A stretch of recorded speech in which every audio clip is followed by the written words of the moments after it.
akşam görüşlerine. Her gönülde bir bahar, gelsin dostlar tanışlar. Akşam görüşleri. Akşam görüşleri. Gelsin nəli kuşlar akşam görüşlerine. Gelsin nəli kuşlar akşam görüşlerine. Akşam görüşlerine. Mikrofon önünde verilişin müellifi Rafael Hüseynov.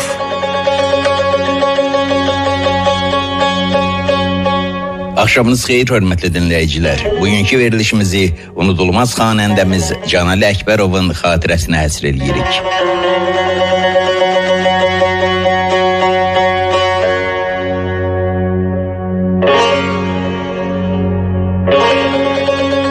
O sədaqətli insanıdır. Etibarlı adam olduğunu, həyatının mənası hesab elədiyi muğama ilk gənclik illərindən ömrünün sonuna dək sadiqliyi ilə sübut etdi. Xanəndə atasından və ustadlarından muğamın saflığını qorumaq dərslərini almış Canali Əkbərov bu öğütlərə daim dəqiqliklə əməl etməklə yanaşı, həmin ibrətləri yeniyetmələrə də aşıladı.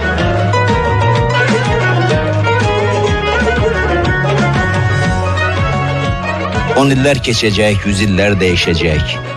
Müasirimiz olmuş Canali Əkbərovun oxuları yeni nəsillərin yaşayacağı sabahlara da çatacaq. İndi olduğu kimi uzaq sabahlarda da bu yadigarlara müntəxabat, örnək kimi baxacaqlar. Bu ülgülərdən öyrənəcəklər.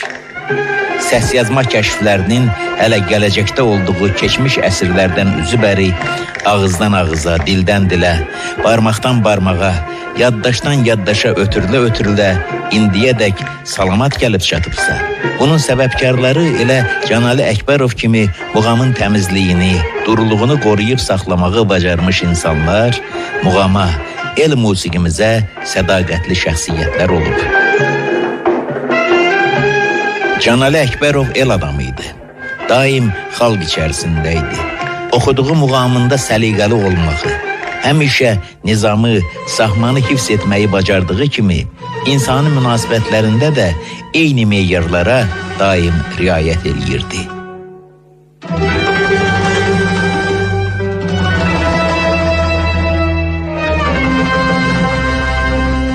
Sənətkardan ötürü bütöv millət elə doğma ailəsi deməkdir.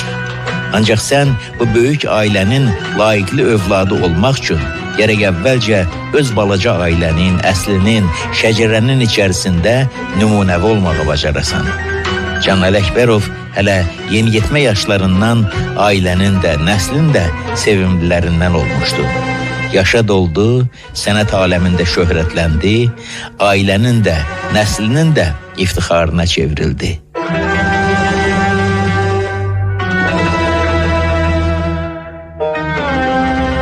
Vətən doğma qucaqdır. Ailə ilk ocaqdır. Ocağa sadiq olan müdam yaşayacaqdır. Bu el sözünün həqiqəti elə Canali Əkbərovun da nəsib oldu. Bu axşam unudulmaz xanəndəmizi içərisində olduğu nəslin, ailənin gözü ilə görməyə və göstərməyə çalışacağıq.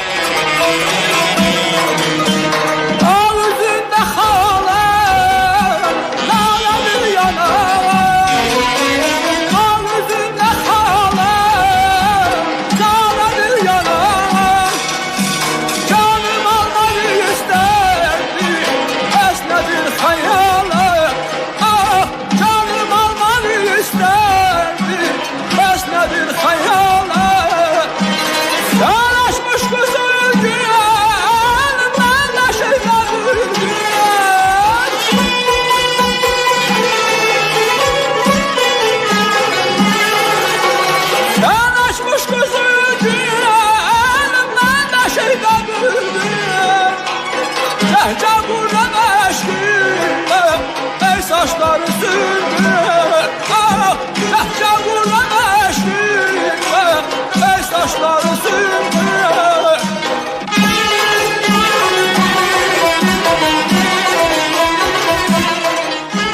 dəyərli xanəndəmiz, xalq artisti Canali Əkbərovu anırıq və ilk həmsöhbətimiz sənətkarın qardaşı Tərlan Əkbərovdur.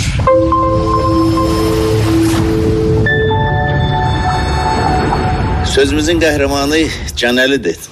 Canəli indi bugün bu məclisə toplaşanların hər biri üçün çox əzizdir. Və Azərbaycanın dörd bucağında Canəli insanları əzizdir. Amma bizim üçün iki qat əzizdir. Çünki onun xanəndəlikdən, sənət adamı olmaqdan daha artıq bir yeri var hər birimizin içərisində. Rafael müəllim, mən sizə çox minnətdaram. Siz Canəli müəllimin xatirəsində həmişə əziz tutmusunuz. İstər sağlığında, istərsə dünyasını dəyişəndən sonra siz ona ən yüksək, ali qiymət vermişsiniz. Buna görə mən ailəmizin, familiyamızın, qohumlarımızın hamısının adından sizə dərin təşəkkürümü bildirirəm. Elə Canali müəllimin dünən anım mərasimində mən orada deməsəydim düz olmazdı.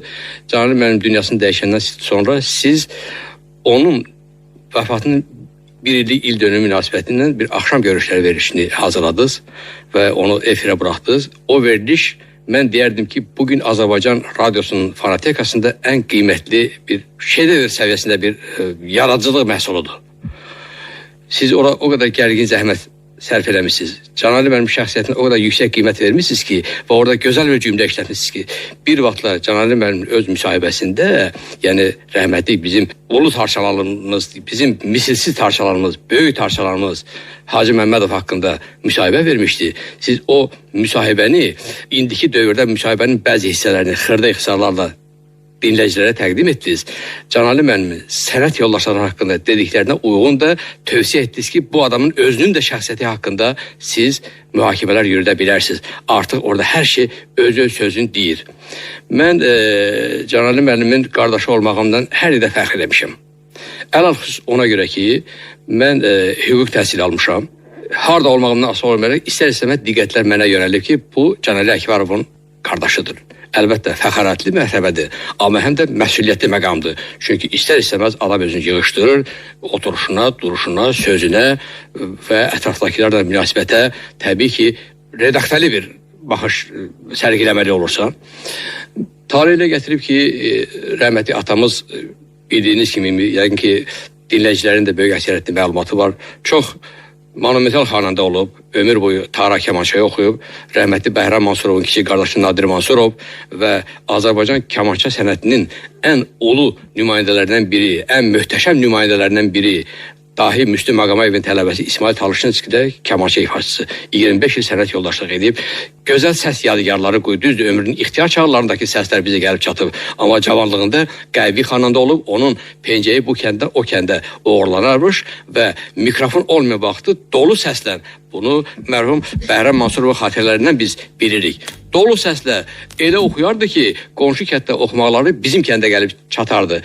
Yəni zığlı, qaltanlı səs. Canali müəllim belə mühitdə böyümüşdü və o Bakıya köçəndən sonra biz hələ uşaq idik. Onun hər bir gəlişini biz intizarla gözləyirik. Təbii ki, indiki kimi sosial şəbəkələr yox idi, telefon rabitəsi yox idi. Biz bir neçə gün öncədən məlumat biləndə ki, Canali müəllim gələcək.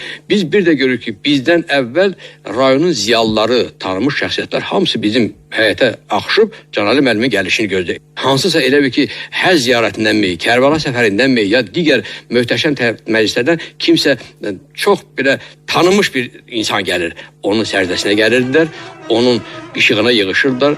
Bizim həyətimizdə Lənkəranın Tükəvdən kəndində onun gəlişi bir hadisəyə çevrilirdi.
özünə borc bilirdi ki, yəni elin, ovanın xeyrində, şərində iştirak etsin.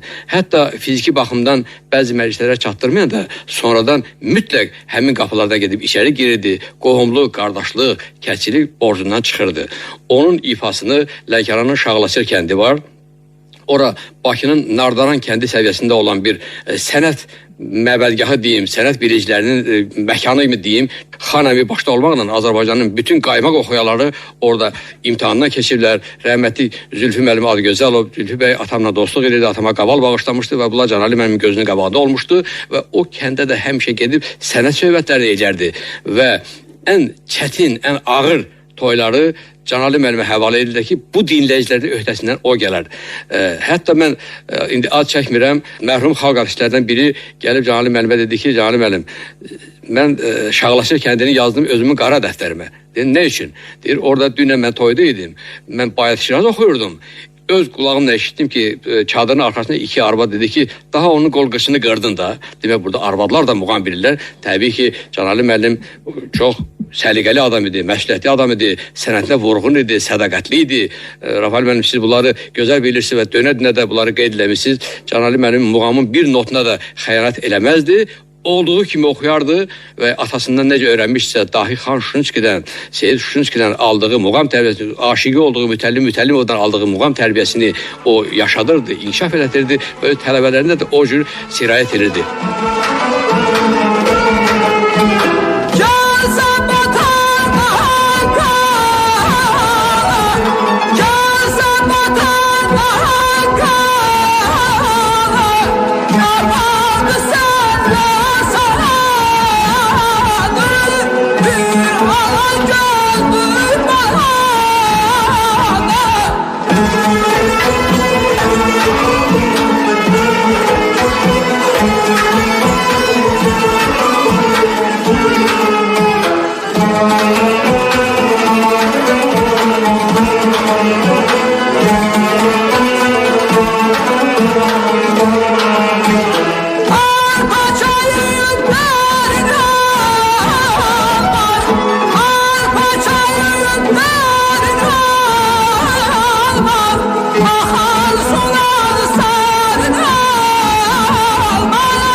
Tale ilə gətirdi ki, mənim tələbəçiliyim Canali müəllimin evində keçib. Mən onun oturub duruşundan həyat dərsi almışam. Ailəsində onun xanımının bişirdiyi yeməklər bütün o dövrün muğam ifaslarının demək tamarzı, demək arzu elədiyi yeməklər idi. Onun evində ümumiyyətlə heç vaxt qapı bağlanmazdı. Hərdən bir mən gəlinə deyirdim ki, ay gəlin, bura Lənkəranın Tükəvlə kəndi deyir. Heç olmasa hərdən bir bu qapını bağlayın, amma qapı həmişə açıq. Azərbaycanın hər yerindən axışırlar bura.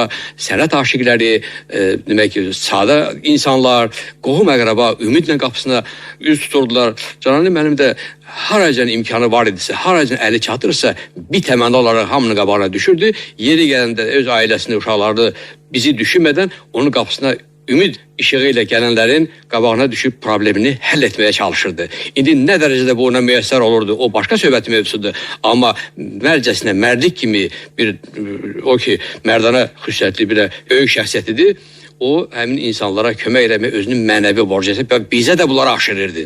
Mənim tələbə yoldaşlarım var, indi də hərəsi bir vəzifədə olanı var, pensiyada olan var. Canali müəllim istər filarmoniyada, istər opera teatrında çıxışlar eləyəndə mənə qabaqcadan həmişə sifarişlər olurdu ki, bizə o məclisdə iştirak eləməyi nəsib edin. Yəni biz o məclisdə iştirak, o günlərin şahidi olaq. Mən Bakı Dövlət Universitetində oxuyarkən Canan müəllim məndən bir şərt kəsdi. Dedi, bala, bu universitet, bu sən daxil ol, mən səni oxutduracağım. Bəli, oxutdurdu məni. O mənə geyim aldı, o mənə gecim aldı. Evində mən yatdım. Belə deyə də o vaxt ya yataqxanada qalırdı, ya da kirayədə. Bunların heç birindən mən istifadə etdim. Çünki mən artıq təminatlı evdə idim. Canan müəllim çörəyini yirdim. Və o dövrdə fürsətdən istifadə edərək onun evinin daimi qonaqları olan böyük ustadları gördükcə adam elə bir ki, bir növ şoka düşürdü. Təsəvvür edin ki, qapı açıldı, Dahi Xanşunski ailəsi ilə Canan müəllimin evindədir. Böyük Əbülfət Əliyev onun evindədir. Böyük Yaqub Məmmədov onun evindədir. Bizim çox böyük nəhəng xanəndəmiz, qadın xanəndəlik sənətinin bayraqları şəxsən mənim qənaətimdədir. Sara xanım Qədimova evdədir. Rübaba xanım evindədir. Rəhmətli Tükəzban İsmailova ilə, Şövkət Ələkbəyirova ilə, bunların hamısından Canan müəllimin bir sənət yoldaşı olaraq çox saf münasibətini görürdüm.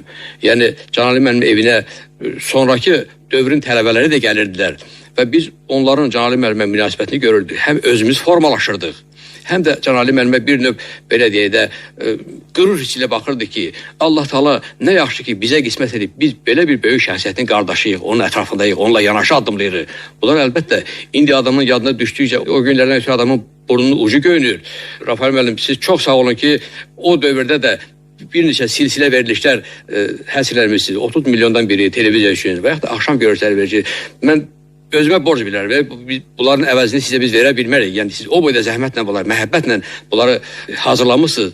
Tamaşaçılara, dinləyicilərə çatdırmışsınız. Rafael müəllim, bunlar Azərbaycan musiqi mədəniyyəti qarşısında sizin böyük xidmətlərinizdir. Bir daha çox sağ olun. Yəni Canan müəllimi biz təkcə qardaş kimi yox, həm də ağsaqqal kimi görürdük. Mən bir yumoristik bir iştiqi də əlavə edim. Hərdən bir o məndən kiçik qardaşım var, bir aşoluq idi, yavrusu qardaşlarım. Atam özü bilə çox mülayim kişi idi. Biz onun səs qaldırdığını, bizi acıqlandığını, bizi öz incitdiyini görməmişdik. Bizi Canan müəllimə qorxudardı. Hələ qoy o oğlan gəlsin, mən siz gəlsin ona ilərəm. Yəni o da öz aləmində Canan'ı ağsaqqal hesab edir. Bəli, o ağsaqqal idi, o böyük kişi idi. Ətraf kəndlərdə Canan mənim vəfatından sonra mən yaşlı kişiləri, qadınları ağlayan görmüşəm. Bizim evə gecə-gündüz axın edən dinləyicilər onda deyirlər ki, biz indi bildik ki, Azərbaycan musiqi mədəniyyəti, Azərbaycan muğam ifaçılığı sənəti nə boyda azman bir sənətkarı itirdi.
Növbəti həmsöhbətimiz xalq artisti Canəli Əkbərovun qızı Sevinç xanımdır.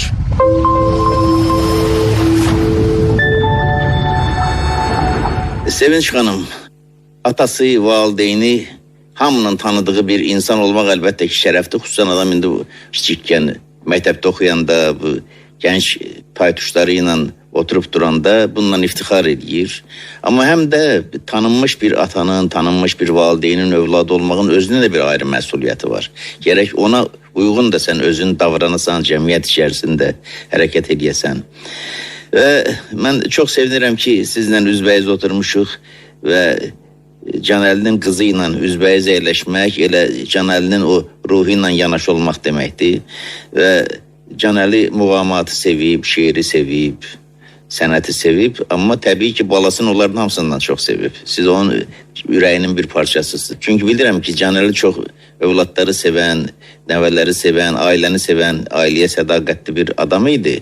Və elə bu keyfiyyətlər olmasaydı ki, o cürə yaxşı da oxuya bilməzdi əslində. Çünki bu muğamat elə dürüst bir şeydir. Bunu yaxşı oxuya bilmək üçün gərək içərdən də sən saf, dürüst bir adam olasan. Odur ki, atanızı yada salırıq.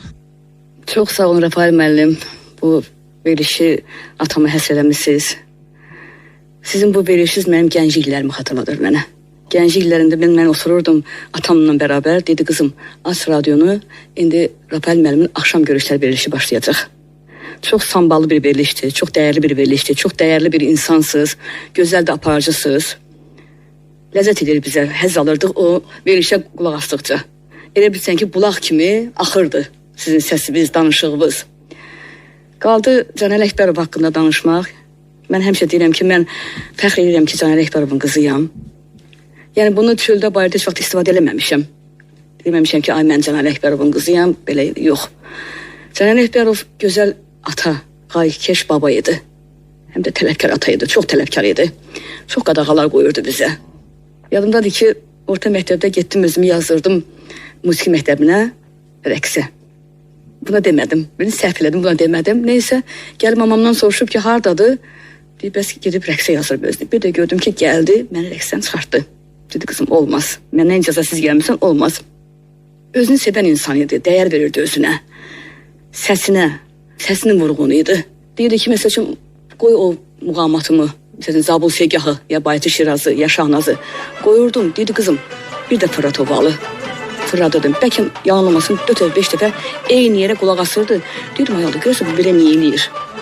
Ya məni incidir, ya da ki, neysə. Sonradan özümə analiz elədim ki, bu yeniliklər eləmək istəyir təzədən. Axtarırmış da, işləyir. Yeniliklər eləmək istəyirdim.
Gedirdi məsəl üçün işə, dedi qızım, mən baxa bilmərəm, mənim haqqımda məsəl üçün bu gün Rafael müəllimin verilişi olacaq, ya hansısa bir aparıcının verilişi olacaq, hansısa bir kanalda olacaq, mən baxa bilmərəm, onu mən gəldəndə mənə olduğu kimi oturursan, danışırsan. Otururdum televizyon qarşısında, olduğu kimi hamısının beynimdə onu yazırdım, gələn kimi, içəri girən kimi birinci sualı bu olurdu ki, qızım, baxdın, necə idi? Dedim, baba, əla. Necə danışdım? Dedim, əla. Onun cümlə bizdən soruşurdu. Xarici qastrollara gedərdi. Biz 5 uşaq olmuşuq. Allah ölənəmizə rəhmət eləsin. İndi 3 qalıb, cavan balasını itirdi. Gedirdi, məsəl üçün, qastrollara xaricə gedirdi, ya Bakının hansısa rayonlarına gedirdi. O vaxtı mobil yox idi. ev telefonları idi. Bəlkə gün ərzində neçə və zəng eləyirdi, mamamla danışırdı və deyirdi ki, bir uşaqlar bir-bir məndən danışsın. İndi biz də qorxumuzdan bizə həyata düşməyə qadağa qoyurdu. Saat qoyurdu bizə. Bu saatdan bu saat evdə olacaqsınız. İnanmırdı ki, məsələn uşaqlar evdə. Mamam dedi evdədirlər. Dedi yox. Bir onların səsini eşidim. Səsimizi eşidirdi bircə-bircə və soruşurdu ki, nə yemisiniz? Mama sizə necə baxır? O belə ata idi. Nəbələri üçün daha əldən gedən ata idi. Mən deyərdim ki, Canəli Əkbərov sənətinin vurğunu, səhhətinə baxmırdı, qətiyyən səhhətinə baxmırdı. Dedim, ay baba, problemim var, budur. Dedi, qızım, mənlə işin olmasın. Elə həmişə bunu deyərdi. Mənlə işin olmasın. Mən lap yaxşıyam, sağlamam, öz sağlamımızın qeydinə qalın. İndi sevinirəm ki, yaxşı ki, o tələbləri bizə, o qadağaları bizə qoyub. Biz də öz övladlarımıza onu aşladıq. Məsələn, bizi çıxardırdı şəhərə, uşaq idik. Çıxardı şəhərə, indi uşaqlar nə bilir ki, bura haradır? Deyək, bu Nizami Müzeyi idi, bu nə bilim, Xalçaçılıq Müzeyi idi. Biz yol getdikcə rayona gedirik, məsəl üçün. Təsəvvür edin ki, o bizə bircə Bakının o, bütün o dilbər güşələrini, bütün o muzeyləri bizə dedik, qızım, bax, bura Nizami Müzeyidir, bura Xalçaçılıq Müzeyidir, bura Muğam Mərkəzidir. Bunu bizim beynimizə həkk eləyirdi ki, biz neysə savadlı olaq. Bax, o estafeti təzədən öz nəvələrini ötürdü. Təzədən nəvələrinə də bax, aparırdı gəzməyə, nəvələrinə də deyirdi ki, bax, yadınızda qalsın ki, bura bilən yerdir, bura muzeydir, bura akademiyadır. Bax, belə bir insan idi, belə bir ata idi, belə bir baba idi. İndi bilirsiniz, bu sizə o qoyduğu tələblər, məhdudiyyətlər, indi o zamanına görə insanı darıxdırır. Amma illər keçəndən sonra onun bir başqa dərsi var. O bəhrəni siz gözünüzü açıb onu görmüsünüz. Ha? Siz öz övladlarınızı yetişdirəndə də o tərbiyəni orada tətbiq eləmişsiniz. Və nəsillər arasındakı bu körpü belə yaranır da. Deyirdi, qızım, özüm üçün demirəm, sizin gələcəyiniz üçün deyirəm. Sizin gələcəyiniz üçün deyirəm ki, yol gedəndə, məclisdə, necə deyirəm, avtobusda, ən əsasda işdə özünüzü mənə layiq idarə eləyin. Mənim adıma layiq, mənim adıma xələl gətirməyin. Deməli, imtahan verirəm, Rafael müəllim, dövlət imtahanı verirəm bu institutda. Bileti çəkdim, Kamal müəllim idi bizim pedaqoji müəllimimiz. Dedim, Kamal müəllim, olar ki, danışım. Qabaqcanda axşam papam dedi ki, qızım, sabah imtahanı, dedim, bəli. Dedi, hazırsan, dedim, bəli, papa, hazıram. Neysə, getdim imtahana, dedim, Kamal müəllim, olar bədahətən danışım da, mən hazıram. Dedi, yox, olmaz, ged otur, hazırlaş. Sinifkum qayıtı dedi ki, Kamal müəllim, bilirsiniz bu kimdir? Dedi, yox, deyərsən bilərəm. Dedi, bu Canəli müəllimin qızıdır. Əlini vurdu, əlinin üstündə, dedi, pay ata ondan. 4 il məndə sən oxuyasan, Kamal müəllimin sözü dedi, indi kim yadındadır. 4 il sən məndə oxuyasan, sən deməyəsən ki, mən Canəli Əkbərovun qızıyam, mən o insanın vurğunuyam, aşıqıyam. Hələ görüm qızım, Canəli Əkbərov bülbül kimi cəhcəh vurur. Bu sözdə demir, bax, olduğu kimi deyirəm. Bülbül kimi cəhcəh vurur. Görüm, Salayeva Sevinç, Canəli qızı da, Canəli Əkbərov kimi bu dərs imtahanında bülbül kimi cəhcəh vuracaq ya, yox. Qiymətimi yazdı deyəndə ki, yəni cavab verdim, yazdı. 4 verildi mənə, dedi, Canəli Əkbərova görə sənə 5 verirəm, elə-belə. Allah Canəliyə rəhmət eləsin, o bizim həmişə qəlbimizdə, ruhumuzda yaşayacaq və təbii ki də indi övladın, xüsusən qız övladın ürəyində atanın həmişə bir məxsusi yeri var. Sizi də çox istəyirdi, siz də onu çox istəmişsiniz. Anama hərdən deyirəm ki, mama səni istəyirəm, çox istəyirəm. Valideynləri ayırmaq olmur, amma inci və mənim sözümdən atamı səndən neçə pillə yuxarı istəyirəm. Həmişə deyirəm, mamam inciyir ki, hə belə olar da, papanı çox istəyirsən. Deyirəm, mama yox, ümumiyyətlə də qız uşaqları ataya bağlı olurlar. Mənə dedi, qızım, sən mənim həm oğlumsan, həm qızımsan, həm gəlinimsən, hər şeyimsən mənim. Bir gün Mələk xanım zəng elədi bizə, telefonu mən götürdüm. Dedi, danışan kimdir? Dedim, Sevinç. Dedi, bax, telefonda yaxşı ki, sənin adını eşitdim. Və səni həmişə deyir ki, Sevinç, bax belə. Bir də və Şamaxıda toyda olduq biz, Nəriman Saxlında. Təsəvvür edin ki, o zonada muğama aşıq idi. Orada kadınlar palatkanın arxasından nəmər göndərirdilər ki, Canəli Əkbərov Narı mahnısını oxusun bizim üçün. Ya Bayat-ı Şiraz oxusun bizim üçün. Onlar papa oxuduqca ağlayırdılar.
Canəli Əkbərovun kürəkəni Nuraddin Salayev həmişə Canəli Əkbərova yalnız bir qohum deyil, onun ən ardıcıl pərəstişkarı kimi məhəbbət bəsləyib. Söhbətini eşidəcəksiniz, özünüz də ona şahid olacaqsınız. İkimiz üçün də əziz olan bir insanı yad edirik, Canəli müəllimi.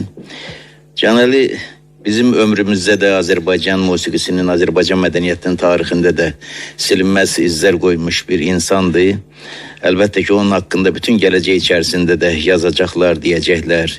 Bəlkə sənətinin biz görmədiyimiz və biz tuta bilmədiyimiz gözəlliklərində hiss eləyəcəklər. Bunun haqqında düşüncələrini qələm alacaqlar.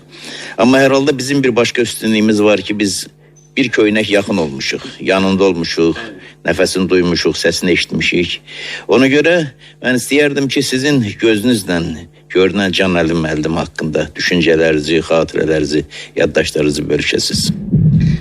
Çox sağ olun Rafael müəllim, siz bizi belə bir gözəl verilişə dəvət eləmişsiniz. Yəni xalq tərəfindən sevilən və izlənilən çox gözəl bir verilişdir. Uzun illər mən də öz cavan vaxtlarımda bu verilişi izləmişəm. Əlbəttə ki, bizim üçün çox şərəfdir, qürurdur ki, o böyük bir sənətkarın ailəsinin üzvlərindən biriyik və sizin kimi böyük görkəmli bir şəxsiyyətin, böyük bir alimin, böyük bir insandan biz Canəli müəllim haqqında öz xatirələrimizi söyləyirik. Canəli müəllim sənətkar kimi onun sənəti haqqında siz özünüz də gözəl bilirsiniz və çoxlu verilişlər çəkmişsiniz və sənət adamları da onun haqqında deyib. Yəni onun sənəti haqqında bizim deməyimizə heç ehtiyac qalmayıb. Ancaq Canəli müəllim bir ailə başçısı kimi, nəslin bir ağsaqqalı, böyüyü kimi biz onu çox gözəl xatırlayırıq. Yəni çox ailə canlı, gözəl bir elin ağsaqqalı idi. Ailəsini, övladlarını çox sevən bir ata idi. Nəvələrlə qürur duyurdu. Həm də həyatda da biz Canəli müəllimin ki, ətrafında olmuşuq, biz ondan çox şəxs eləmişik. Həyatda özümüzü necə davranış qaydalarını biz ondan şərşi götürmüşük. Yəni Canəli müəllim çox dəqiq adam idi. Qonaqsevər idi. Elin xeyrindən, şərrindən qalmayan adam idi və onun bu xüsusiyyətlərindən biz nə qədər indi özümüzə götürə bilmişiksə biz xoşbəxtdir. Çox sevinirik, xoşbəxtdir ki, biz yəni o adamın gözün qarşısında olmuşuq, onun gözün qabağında böyümüşük və bununla fəxr edirik. Sizə də təşəkkür edirik ki, siz belə bir görkəmli adam haqqında, insan haqqında veriliş çəkirsiniz və mən şəxsən 90-cı ilin əvvəllərində siz Canəli müəllim haqqında veriliş haqqında evində qonaq olmuşsunuz, mən sizdən bir süfrə arasında oturmuşam. Sizi o vaxtdan tanıyıram. Ancaq ondan qabaq isə mən sizi tanıyırdım, bu verilişlərdən tanıyırdım. Biz elə əslində Canəlinin bir hissələriyik da.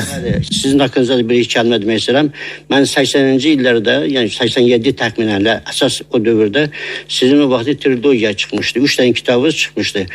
Mən sizi verilişlərdən tanıyırdım. O kitabları aldım.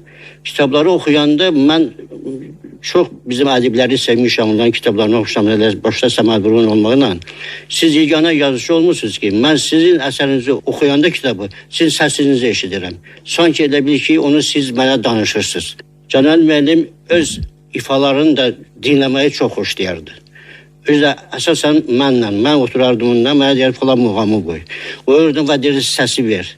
Demək olar ki, televizyon bütün səsini verərdi, dinləyərdi. Sonra deyərdi onu qaytar bir də qulaq asın. Dinləyərdi, qaytar bir də qulaq asın. Sonra deyərdi tarı gətir. Tardan da nəsə, o özü üçün nəsə kəşf edirdi. Yəni çox xoşlayardı öz ifalarını. Sənət yoldaşlarının da ifalarını dinləyirdi. Ancaq öz ifalarını çox, mən deyərdim ki, bir tənqidçi kimi dinləyərdi, çox. Ona da mən sevinirəm, xoşbəxtəm ki, bütün bu işlərdən mən ona yardımcı, köməkçi olmuşam. Onun bütün arxivlərini, yəni harda nə danışıb, nə oxuyub, çalışmışam, əldə edeyim və onu mühafizə eləmişəm. Və sonradan da imkan yaranıb sosial şəbəkələr və yəni mən YouTube kanalı açmışam. Onların hamısını orada yerləşdirmişəm, xalqın ixtiyarına vermişəm. Yəni xalq müstəqil girir, orada hansı bir muğamı istəyirsə, nəyi istəyirsə dinləyə bilir. Zülfünü tək üzə, qurbanam qurban gözə. Yar zülfünü tək üzə, qurbanam qurban gözə. Dünən dedin gəlmədin, bugün bara gəl bizə. Dünən dedin gəlmədin, bugün bara gəl bizə. Ellərin yanlara göz, ay başı gəl.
İndi o deyirsiniz ki yerləşdirmişəm, mənim ağlıma belə bir sual gəlir.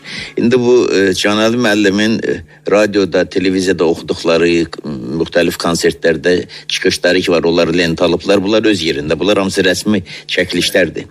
Amma bir də var qeyri-rəsmi çəkilişlər. Bu müxtəlif toylarda, el şənliklərində olub, Bakıda, Abşeronun müxtəlif kəndlərində, elə bir Lənkəranın özündə və orada da ayrı bir cür açılır axı xanəndə. Orada tabi bu vaxt məhdudiyyəti yoxdur. Ola bilsin sabah o səhnədə göstərəcəyi o möcüzə ki var, onu ilə orada hazırlayırdı.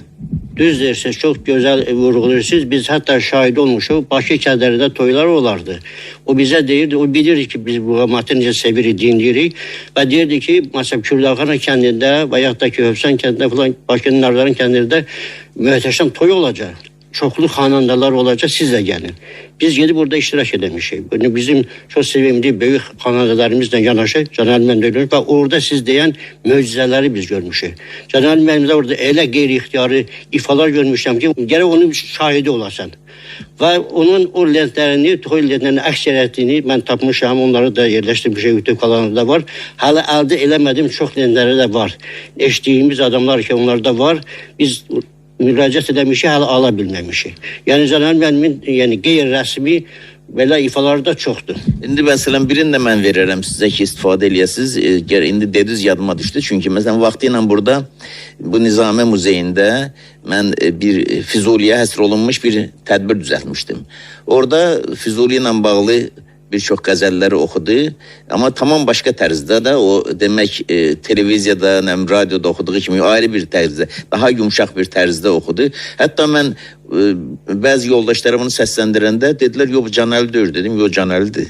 Çünki Canəli adətən qalxır zilə, falan, zəngülələr vurur. Burada çox pəstən oxuyurdu. O zalı da balaca bir zalda keçirilirdi o.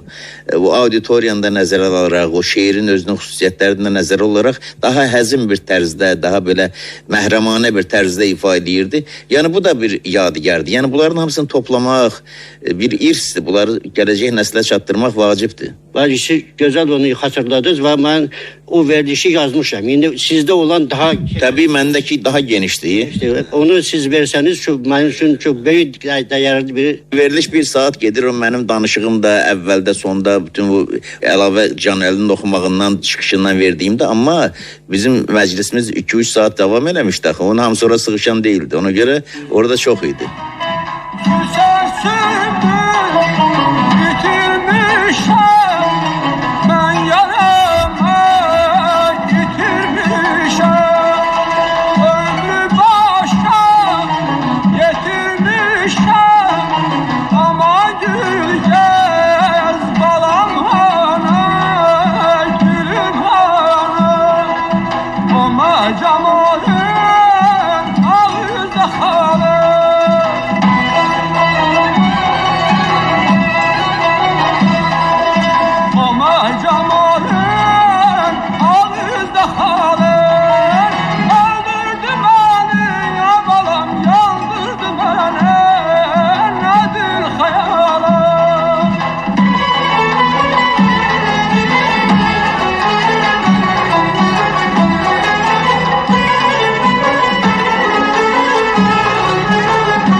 O toylar daha olmayacaq. Qutardı o toylar. Çünki o toylar o xanəndələrlə bağlı idi. Çünki o bir dəstə var idi da. Allah müəyyən bir dövr üçün ola bilirsin bu xanəndələr belə də Azərbaycanın vaxtı gətirmişdi da.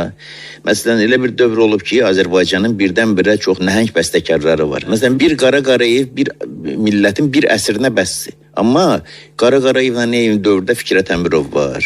Bir Fikrət Əmirov bütün bir dövr əsrə bəsdir, amma həmin əsrin içində Niyazi var. Bir Niyazi bütün əsrə bəsdir. Onun yanında Səhid Rüstəmov var, Cahangir Cahangirov var, neçə Cövdət Hacıyev var, Arif Məlikov, nə qədər nəhəngləri. Məsələn, eyni vaxtda görsən həm Rəşid Beypudov var orada, həm Şövkət Ələkbərov var orada, həm Gülağa Məmmədov var, həm Mirzə Babayev var, həm Zeynəb Xanlarov var, Sara var, Rübabə var, digərləri. Hərəsi bir əsrə bəs edən adamdır.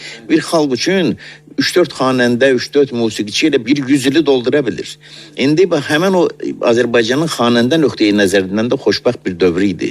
İndi xan yaşdaşmışdı, xan yaşdaşandan sonra yəni bir dəstə xanəndələr vardı axı cavan. O Yaqub oradadır, Canəli oradadır, Ağaxan oradadır, Təzəbaşlı alim oradadır, Hacbaba oradadır, digər Qaraxan Beypudov oradadır, nə bilim belə də bir dəstə, böyük bir dəstədir. Nisbətən cavanları var. Bunların hərəsi özünün yeri olan adamdır. İndi bu gəlirlər toya, bir tərəfdə əyləşib orada Ağaxan oxuyur, bir tərəfdə Canəli oturub, o bir tərəfdə Hacbaba oturub, bir yanda Qəndabı gətiriblər oturub.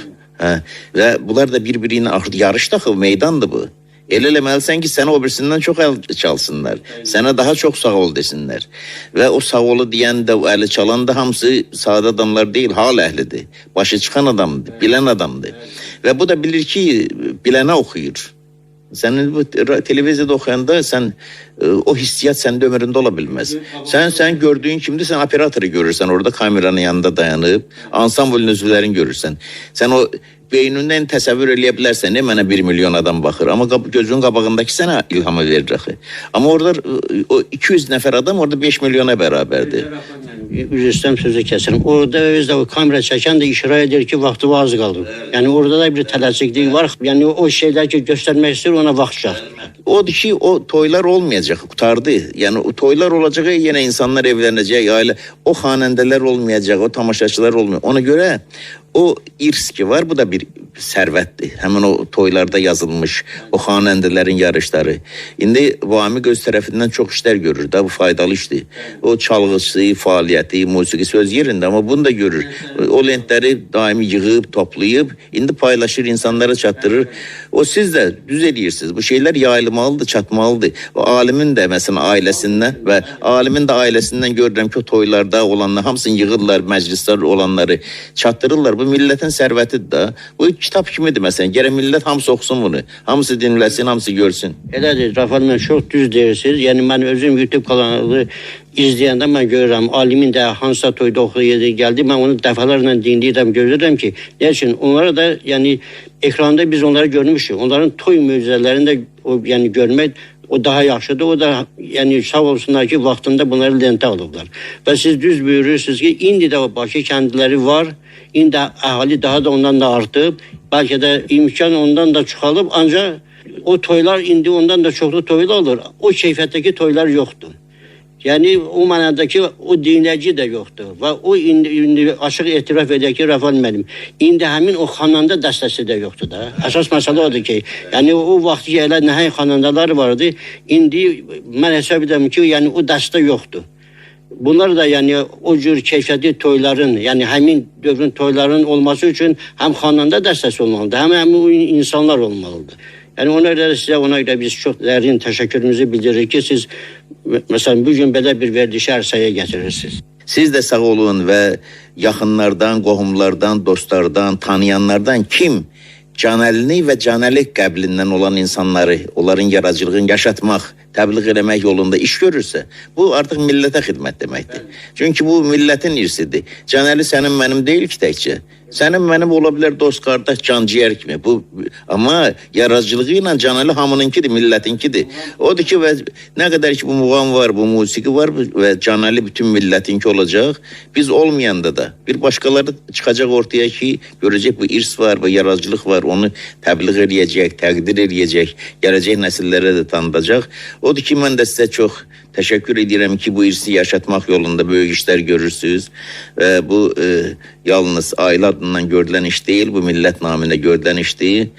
Mən sizə bütün başqa işlərinizdə də uğurlar arzulayıram, sağlamlıq arzulayıram. Bu işə görə də bir daha təşəkkür edirəm. Çox sağ olun Rafal müəllim, mən də bir daha sizə təşəkkür edirəm. Yəni siz belə gözəl bir verilişə, belə bir baxımlı verilişə, yəni bu verilişə xüsusən əsasən ziyalılar, belə deyək ki, yəni bu verilişin qədrini bilən adamlar baxır.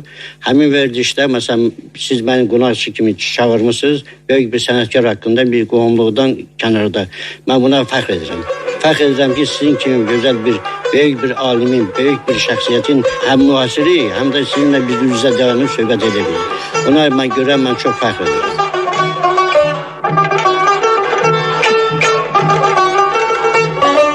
Nazizim o güne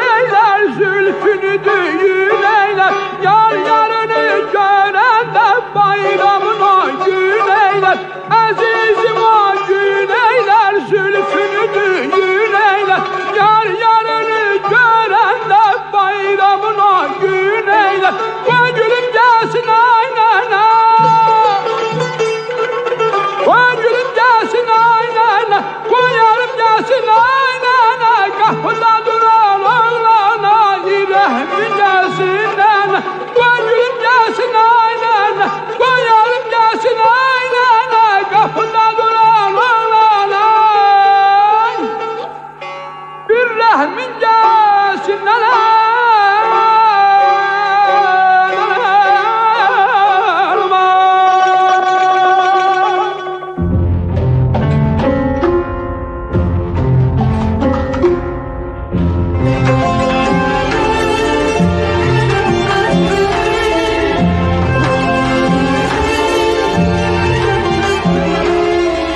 Xalq artisti Canəli Əkbərovdan danışanda unudulmaz müğənnimiz Sara Qədimova söylərdi ki, o dürüst xanəndə, bütöv xanəndə, həmişə ehtiyatda 40-cı fəndə olan xanəndədir. Tükəvələ kəndi Azərbaycanın yüzlərlə irili xırdalı kəndi arasında hansısa xüsusi əlamətləri ilə seçilməyən bir balaca yaşayış məntəqəsidir. Ancaq o kənddən çıxmış bir övladın sayəsində Tükəvələ Azərbaycanın mənəviyyat, mədəniyyət xəritəsində şərəfli bir mərtəbəyə ucaldı.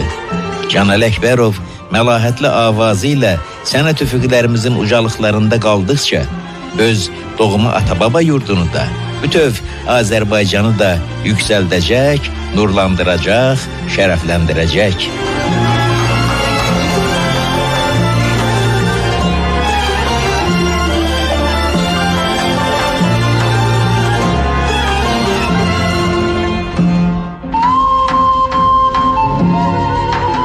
Hörmətli dinləyicilər, axşam görüşlərinin unudulmaz xanəndəmiz, xalq artisti Canəli Əkbərovun xatirəsinə həsr edilmiş buraxılışı sona çatır. Mən hamınıza uğurlar diləyirəm, salamat qalın. Verilişi Rafael Hüseynov hazırlayıb.